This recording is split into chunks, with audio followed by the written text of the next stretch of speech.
Olá a todos, estamos aqui neste nosso programa A Vida da Palavra e hoje nós vamos falar de um assunto muito importante que todos nós temos responsabilidade nele, que é o poder das nossas escolhas. Você sabia que as suas escolhas podem mudar a sua vida? Assim que fique connosco se o tema lhe interessa e vamos tratar disto juntos.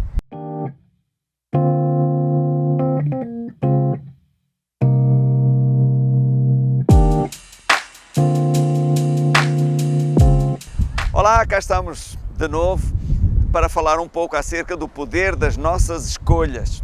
E para começar eu quero ler aqui em Romanos capítulo 15 e no versículo 4 que diz assim: porque tudo o que dantes foi escrito para nosso ensino foi escrito, para que pela paciência e consolação ou ânimo das Escrituras tenhamos esperança. Então o que foi escrito tanto no Velho Testamento quanto no Novo Testamento, para nosso ensino foi escrito. Então precisamos estudar a Palavra de Deus, recorrer tanto ao Velho quanto ao Novo Testamento, para aprendermos a vontade de Deus para a nossa vida, como devemos viver esta vida. Veja, nós viemos de Deus e voltaremos para Deus. Então ninguém melhor do que Deus para dizer como viver esta vida que Ele nos deu, certo? Também sem dúvida alguma, sendo Deus o autor da vida, certamente Ele também tem a solução para qualquer problema que tenhamos ou vinhamos a enfrentar. É interessante notar que Jesus referiu o Velho Testamento cerca de 34 vezes e no Novo Testamento existem 937 referências ao Velho Testamento. Agora, falando do nosso tema, as nossas escolhas determinam o nosso futuro. É isso mesmo que você ouviu. As escolhas que fazemos podem afetar o nosso futuro para sempre, o futuro dos nossos filhos e até de outras pessoas que, embora não sendo do nosso sangue, de alguma forma estão debaixo da nossa influência. Por falar em escolhas, eu sou levado ao Jardim do Éden, onde uma escolha foi feita e mudou para sempre o curso de toda a humanidade. Estou a falar de Adão. A escolha que Adão tomou, e eu digo escolha porque Adão não foi enganado. Eva foi enganada, ela mesma reconheceu isso. O apóstolo Paulo disse que Adão não foi enganado, Adão caiu de olhos abertos. Ele tinha a instrução, mas ele escolheu errado. Ele escolheu desobedecer a Deus e desde aí ele caiu, foi destituído da glória de Deus.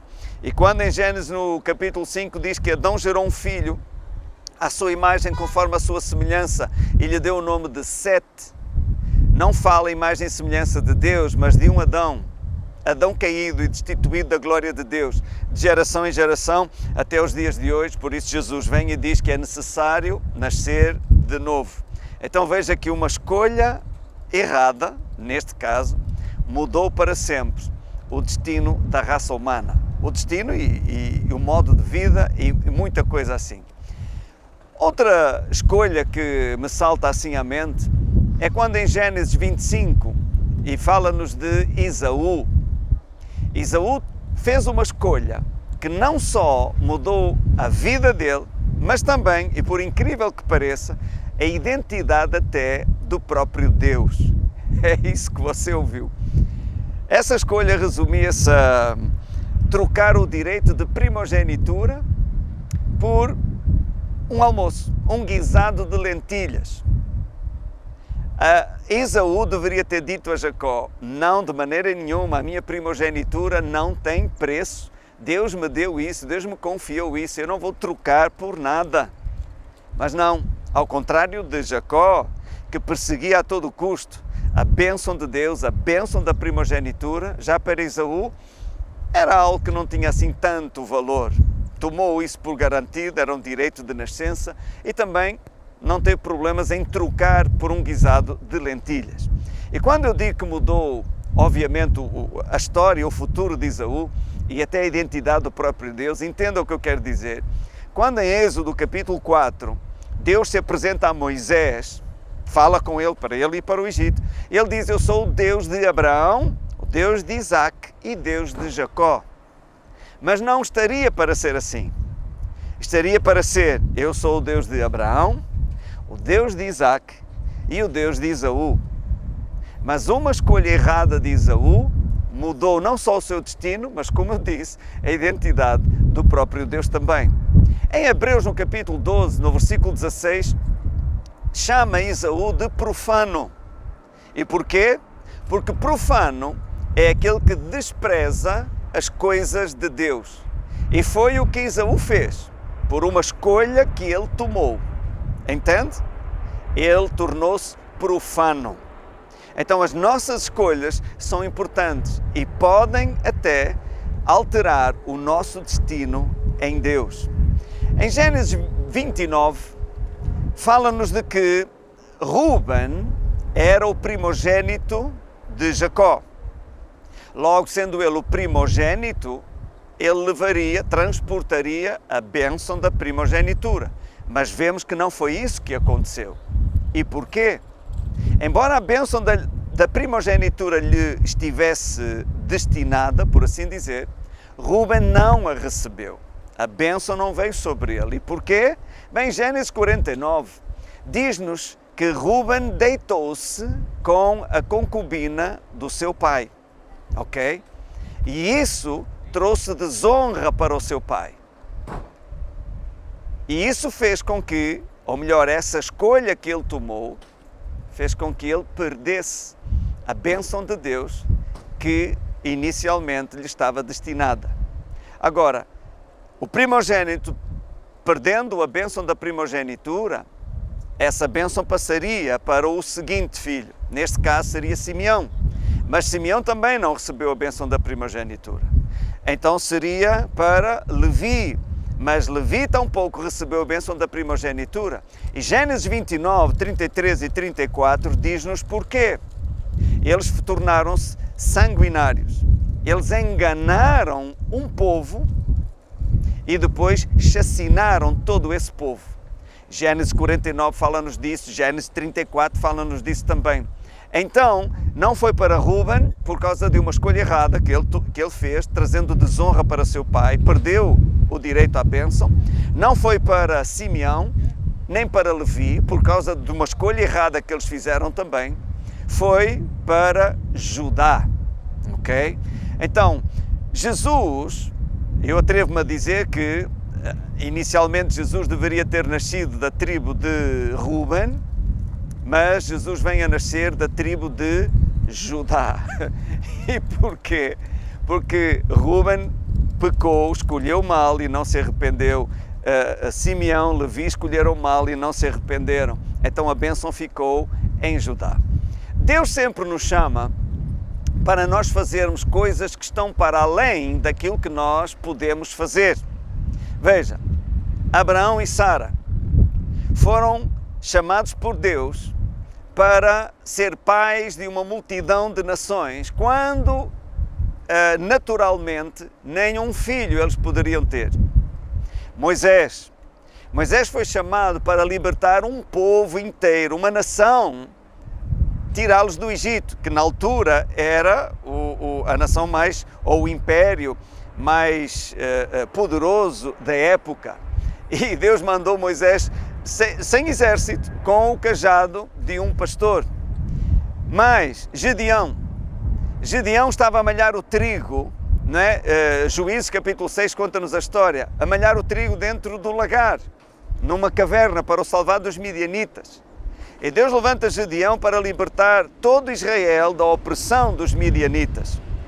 Gedeão, que era o mais novo da sua casa, da sua família, e a sua família era a mais pobre na tribo de Manassés. Jeremias disse a Deus quando o chamou: eu sou apenas uma criança. Isaías, quando é chamado por Deus, diz: ai de mim que sou um homem de lábios impuros e habito no meio de um povo de impuros lábios. Pedro prostrou-se diante de Jesus depois da pesca maravilhosa, Lucas 5 conta-nos isso, e disse: Senhor, ausenta-te de mim, porque eu reconheço, eu sou um homem pecador. Paulo, Paulo, que foi um perseguidor da igreja. Então, todos estes foram chamados por Deus para fazer algo grandioso, maior do que eles mesmos. Deus chamou-os para eles cumprirem um propósito divino. Somente não está apto, não é as pessoas que têm dificuldades, não são as pessoas que reconhecem as suas limitações, porque os exemplos que demos antes eram pessoas assim também, reconheciam as suas limitações, mas Deus chamou-os e isso não foi impedimento. Só não está apto quem olha para trás. Em Lucas 9,62, Jesus disse que aquele que lança a mão no arado e olha para trás não é apto para o reino dos céus. Então, começar e largar desclassifica-nos.